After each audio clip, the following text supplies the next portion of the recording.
There's a line to a quarry at the end of Thomas's branch. It goes for some distance along the road.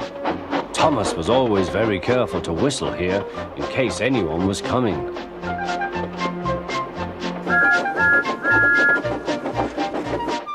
Early one morning, a large policeman was sitting close to the line.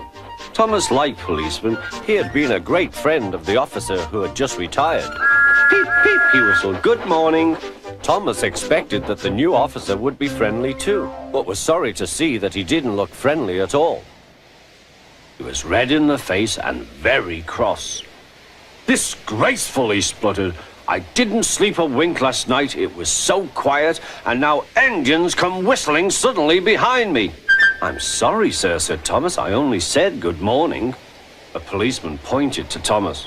"Where's your cowcatcher?" he asked. "But I don't catch cows, sir." "Don't be funny," snapped the policeman. He looked at Thomas's wheels. No side plates either, and he wrote in his notebook, "Engines going on public roads must have their wheels covered and a cowcatcher in front to protect people and animals from being dragged under the wheels if they stray onto the line. You haven't, so you are dangerous." "Rubbish," said Thomas's driver. "We've been along here hundreds of times and never had an accident." "That makes it worse," the policeman answered. He wrote "regular lawbreaker" in his book. Thomas puffed sadly away.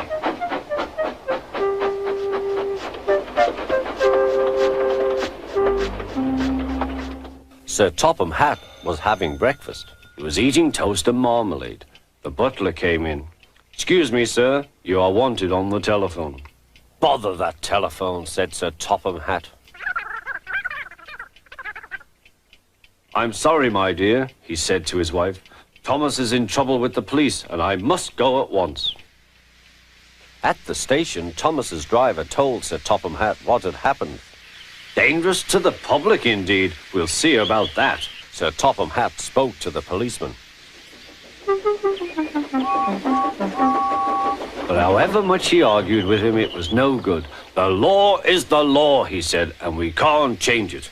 Sir Topham Hatt felt exhausted.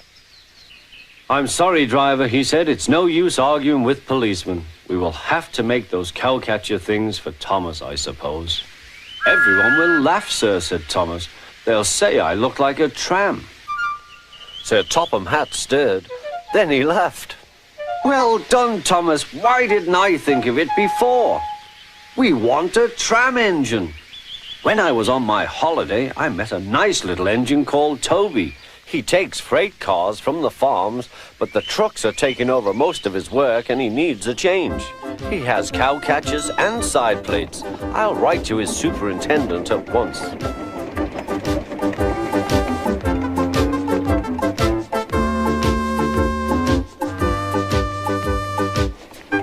A few days later, Toby arrived.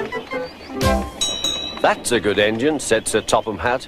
"I see you've brought your coach, Henrietta." "You don't mind, do you, sir?" asked Toby. "The station master wanted to use her as a hen house, and that would never do." "No, indeed," said Sir Topham Hatt. "We couldn't allow that."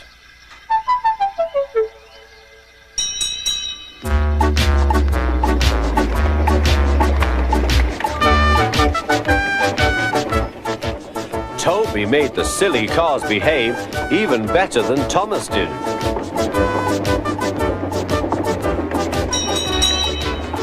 Oi, you!